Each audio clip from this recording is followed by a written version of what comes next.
जय जय रघुवीर समर्थ. आज आपण श्रीमद दासबोध निरूपण श्रवण करणार आहोत. तोपर्यंत जर तुम्ही आपल्या चॅनेलवरती नवीन आला असाल तर नक्कीच आपल्या चॅनेलला सबस्क्राईब करा आणि सबस्क्राईबच्या पुढचे बेल आयकॉनचे बटन दाबा, जेणेकरून इथून पुढचे दासबोध निरूपण, समर्थ बाल निरूपण, त्याचबरोबर मनाचे श्लोक व त्यावरील कथा आणि अर्थ तुम्हाला नक्की श्रवण करायला भेटेल.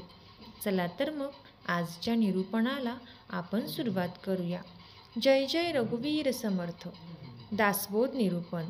दशक 13वा, समास 9वा, आत्मा विवरण नाम. मूळ प्रश्न असा की माणसाला जीवनामध्ये सुखदुःखे भोगावी लागतात. ती भोगणारा कोण?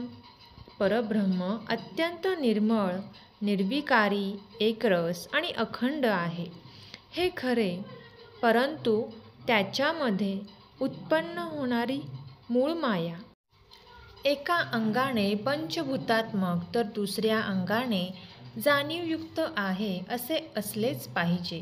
कारण विश्वामधील पदार्थाची रचना पाहिली तरी तिच्यात जेथे 2 अंगे असतातच.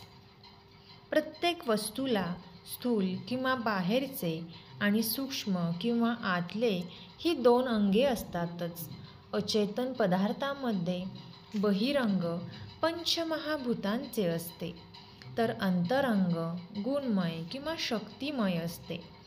सचेतन प्राण्यांमध्ये देह पंचभूतांचा असतो, तर अंतरंग जाणीवमय असते.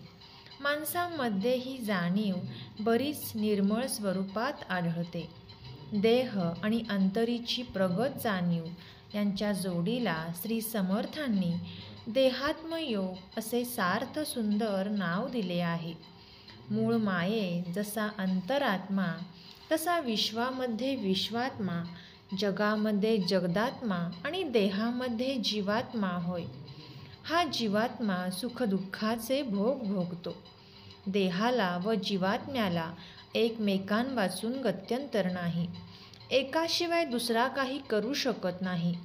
अनेक उदाहरणे देऊन हे मनाला पटवतात. शरीराशी संबंध आल्याने जीवात्म्याला दुःख व चिंता करावी लागते. शरीराच्या सहाय्याने जीवात्मा जगतो हे तर अगदी प्रत्यक्षच आहे. देहाने अन्न खाल्ले नाही तर जीवात्मा कधीच जगू शकत नाही. तसेच जीवात्मा नसेल तर देहाला जिवंतपणा असत नाही. देह व जीवात्मा एकमेकांपासून वेगळे करायला जाणे व्यर्थ आहे. कारण दोघांच्या संयोगाने माणसाच्या जीवनात सारी कार्ये घडत असतात. नुसत्या देहाला जिवंतपण नसते, तर नुसत्या जीवात्म्याला पदार्थ उचलता येत नाही. एखादा माणूस स्वप्नामध्ये जेवला तर त्याचे काही पोट भरत नाही. जीवात्मा तेव्हा स्वप्नामध्ये जातो तेव्हा तो देहामध्ये देखील असतो. झोपेत तो शरीर खाजवतो याचे प्रमाण होय. हा चमत्कारच आहे. अन्नरसाने शरीर वाढते. जसजसे शरीर वाढते तसतसा विचार पण वाढतो. त्यानंतर म्हातारपणी शरीर व विचार दोन्हींचा संकोच होतो. दोन्ही लहान होतात. देह मादक पदार्थ सेवन करतो. त्यांचा अंमल जीवात्म्यावर होऊन तो भ्रमतो. त्याचे भान नाहीसे वाढणे आणि त्याची सगळी शुद्धी लोपते. देहाने विष घेतले तर त्याचा परिणाम होऊन जीवात्मा देह सोडतो. त्याचबरोबर वाढणे मोडणे या गोष्टी जीवात्म्यास निश्चितपणे भोगाव्या लागतात. वाढणे मोडणे, जाणे येणे, सुख आणि दुःख या गोष्टी देहांशी संयोग झाल्यामुळे जीवात्म्याला अनेक रीतीने भोगाव्या लागतात. मुंग्यांचे वारूळ आतमधून पोकळ असते. त्यात मुंग्यांना जाण्या येण्याचे मार्गच असतात. आपला देह देखील त्या वारुळासारखाच आहे. आपल्या शरीरात गुंताडा आहे. नाड्या आतून पोकळ असतात. अशा लहान व मोठ्या खूप नाड्या शरीरात भरलेल्या आहेत. प्राणी अन्न खातो व पाणी पितो. त्याचा अन्नरस तयार होतो. त्या अन्नरसाला वायू श्वासोश्वासाने प्रवाहित करतो. शरीरातील नाड्यांतून पाणी वाहते. त्या पाण्यामध्ये वायू देखील वाहतो आणि त्या वायूबरोबर जीवात्मासुद्धा नाड्यांमधून संचार करतो. नाड्यांमधून जाणीवेचा प्रवाह पण असतो हे सांगण्याचा हेतू आहे. तहान लागून शरीराला शोष पडला की ते जीवात्म्याला समजते. मग तो शरीराला उठवून पाण्याकडे नेतो. मला पाणी पाहिजे असे शब्द जीवात्मा शरीराकडून बोलवतो. रस्ता नीट बघून तो शरीराला चालवतो. जसजसा प्रसंग येईल तसतशी हालचाल तो शरीराकडून करवतो. भूक लागली असे जीवात्मा जाणतो. मग तो देहाला उठवतो आणि जेवायला उशीर झाला म्हणून ज्याला त्याला तो अद्वातद्वा बोलायला लावतो. बायकोच्या शरीरामधील जीवात्मा म्हणतो, झाले जेवण तयार झाले, चला. मग हा देहाला सोवळे नेसवतो आणि त्याच्या पायात भरून तातडीने जेवायला नेतो. त्यानंतर देहाला तो पानावर बसवतो. मग डोळ्यात भरून वाढलेले पान पाहतो आणि हाताला आपोषण करायला लावतो. नंतर जीवात्मा हाताला घास उचलायला लावतो. तोंडापाशी नेल्यावर तोंड उघडायला लावतो आणि दातांच्या कडून नीटपणे चावून घेतो. हाच जीवात्मा जिभेमध्ये संचार करून स्वाद आणि सुवास यांचा आनंद भोगतो. अन्नात केस, काडी किंवा खडा लागला तर तो जाणतो व लगेच थुंकून टाकतो. पदार्थ आळणी झाला असेल तर जीवात्मा मीठ मागतो. अगे का गे असे ओरडून बायकोकडे डोळे वटारून रागाने पाहतो. गोड पदार्थ खाताना जीवात्म्याला आनंद होतो. पदार्थ गोड नसेल तर त्याला मोठे वाईट वाटते. वाईट गोष्टीने जीवात्म्याच्या अंतर्यामी क्लेश होतात. हा जीवात्मा अनेक प्रकारच्या अन्नाची गोडी घेतो. अनेक रसांची चव निवडतो. पदार्थ तिखट लागला तर डोके झाडतो आणि त्याला ठसका लागतो. मग तो रागावून बोलायला लावतो की मिरपूड फार घातली, खापरासारखा हा काय पदार्थ केला आहे. अशा तऱ्हेचे कठोर शब्द तो जिभेकडून बोलावतो. तुपाचे पक्वान फार खाल्ल्याने तहान लागते म्हणून तो लगेच तांब्या उचलायला लावतो आणि घटाघटा पाणी प्यायला लावतो. अशा रीतीने देहांत राहून देहाच्या द्वारे जीवात्मा अनेक प्रकारची सुख आणि दुःख भोगतो. जीवात्मा देह चालवतो, जगदात्मा जगत चालवतो आणि विश्वात्मा विश्व चालवतो. मूळ अंतरात्मा अर्थात एकच आहे. देहामध्ये राहणारा आणि सुखदुःखे भोगणारा एक जीवात्माच होय. जीवात्मा देहात नसेल तर देह केवळ प्रेत बनतो. मनामध्ये अनंत वृत्ती निर्माण होतात. जीवात्मा त्या सर्व जाणतो. सर्व वृत्ती जाणणे हाच त्याचा खरा धर्म होय.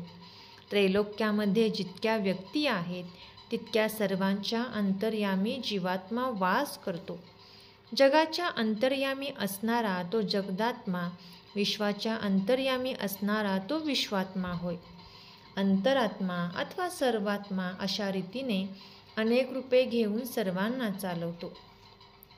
त्या अंतरात्म्याला सर्व काही ओळखता येते.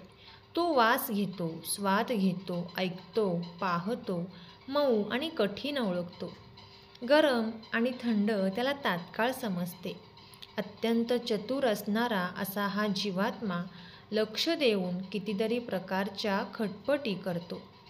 त्या चतुर जीवात्म्याचा उलगडा खरा चतुर पुरुषच करू शकतो.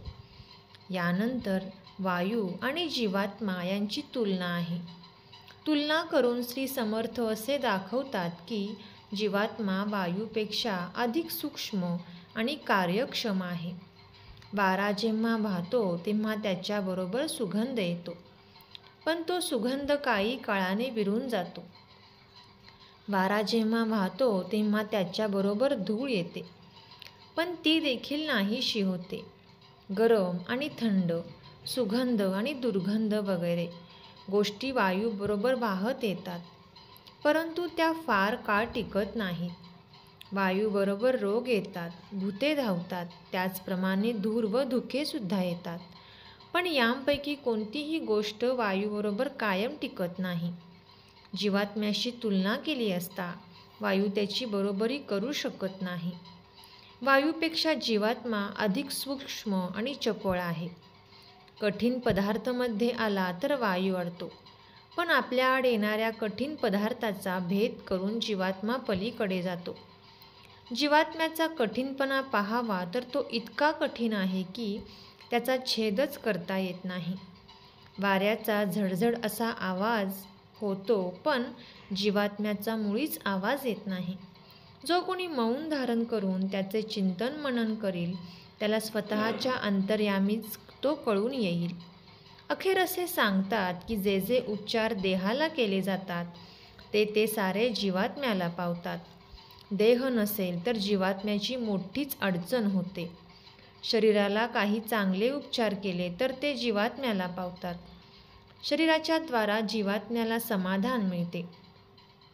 देहाव्यतिरिक्त अनेक उपचार केले तर ते जीवात्म्याला पोचत नाहीत. फक्त देहाच्या द्वाराचेच जीवात्म्याच्या वासनेचे समाधान होते. देह आणि जीवात्मा यांच्या संयोगाचे कौतुक असे अनेक प्रकारचे आहे. देह नसेल तर जीवात्म्याची सर्व बाजूने अडचण होते, त्याला अडल्यासारखे होते. देह आणि जीवात्मा एकत्र असता अक्षरशः असंख्य गोष्टी होऊ शकतात. दोघांना वेगळे केल्यास एकट्याच्या हातून काहीच होऊ शकत नाही. दोघांचा संयोग असेल तर विवेकाच्या बळावर त्रैलोक्याचा ठाव घेता येतो. इति श्री दासबोधे गुरुशिष्य संवादे आत्माविवरण नाम समास 9 संपूर्ण.